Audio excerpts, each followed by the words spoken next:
Nigeria Minister of Communications and Digital Economy, Ali Issa Ibrahim Pantami, is a man of many descriptions. To some, he is a bright-eyed, relentlessly intelligent and academically competent young Turk who has found his way into the topmost level of Nigeria's government at the relatively age of 48.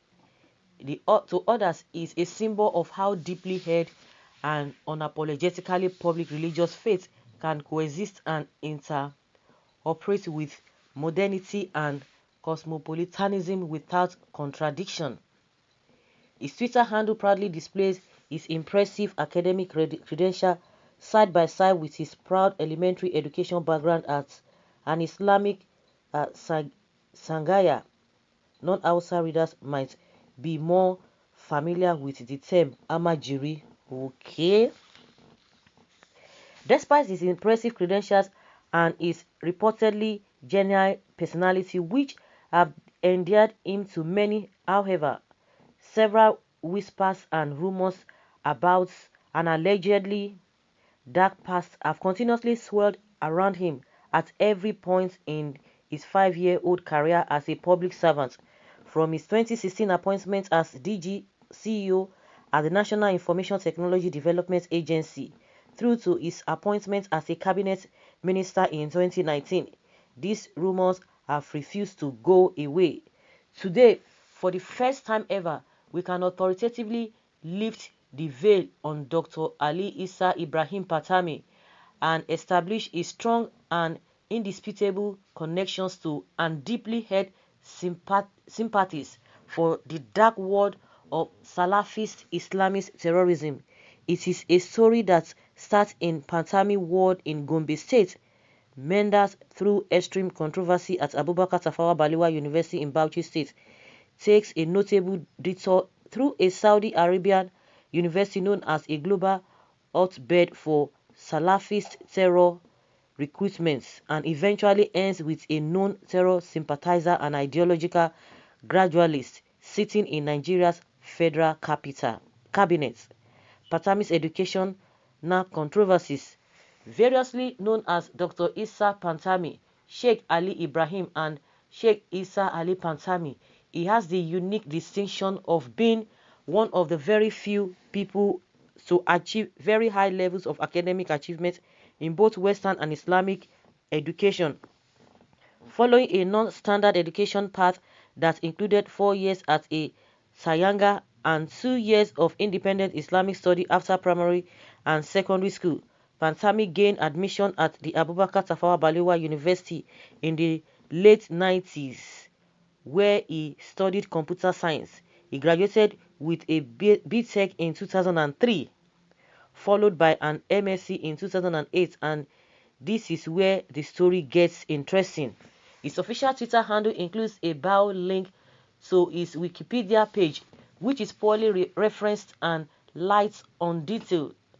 On further examination of the sources attributed on his Wikipedia page, it becomes evident that much of what is written there was in fact lifted word for word from an official government press release sent out to the media. Both straightforward accounts of his educational career make no mention of any controversy during his academic career. Keep this in mind for later. While digging into his academic qualifications, I was able to confirm that he did in fact obtain a PhD in 2014 from Robert Gordon University in Aberdeen. His impressive PhD thesis is linked here. It was impossible to verify his claims of attending Harvard, MIT, IMD, Lausanne, and Oxford University independently, although the nature of short certificate programs make it necessary to extend the benefit of the doubt. We can assume these claims are all true.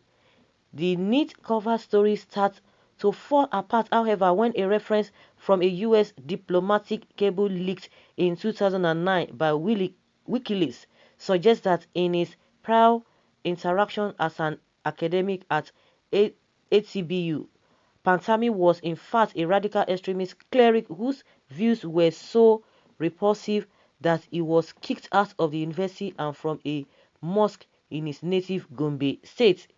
It gets more interesting where his personally approved Wikipedia profile makes no mention of a stint in Saudi Arabia or what happened there. A bit of digging turns up information that significantly changes the clean-cut picture he is eager to present. According to multiple verifiable online and offline sources, Isa Pantami in fact spent a number of years learning and lecturing at the University of Medina in Saudi Arabia.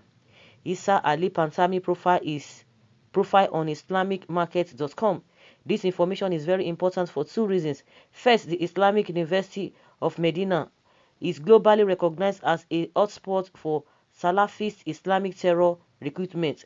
While it does not itself teach on openly condone terror, it is the undisputable global headquarters of Salafist fundamentalism. Well, the below excerpt from a UK Guardian article from 2001 illustrates how IUM serves as a recruitment pipeline that feeds extremist groups like the Taliban and Al-Qaeda. And the source of that is from the Guardian. The second reason that we should be very interested in Pantami's undisclosed sojourn within the world of Islamic education is that according to multiple sources, he studied the teachings of hardline Salafist scholars including Sheikh Mohammed Saleh Al-Uthmayen. For those who do not know Sheikh, here is a collection of quotes of fatwas issued by the man described as a giant of the Salafist movements. Honestly, a lot has been said concerning this man, and the irrefutable evidence of Isa Pantami's own pronouncement, hitherto hidden behind what he considered to be the veil of the Hausa and Arabic language, tells a very clear story about exactly who Isa Ali Ibrahim Pantami is and what his existential goals are. It is no longer a conspiracy theory. There is now hard evidence.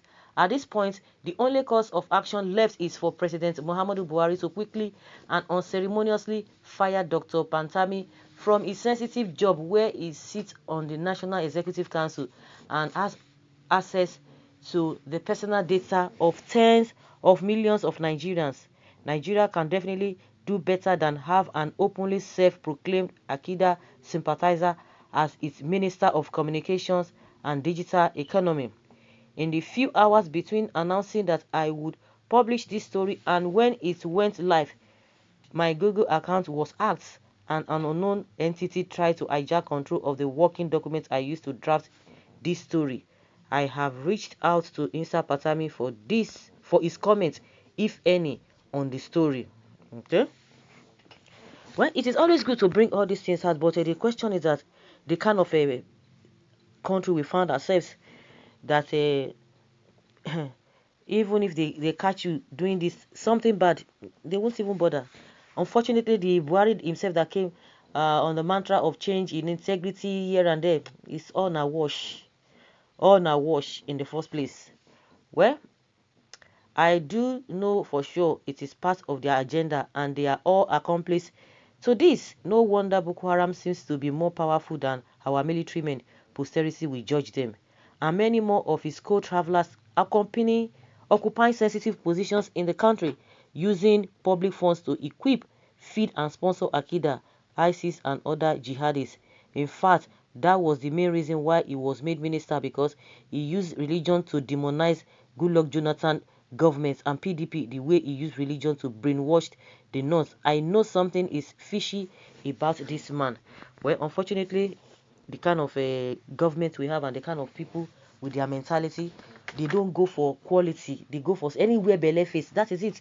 In as much they get their own they are fulfilled, their selfish interest is fulfilled.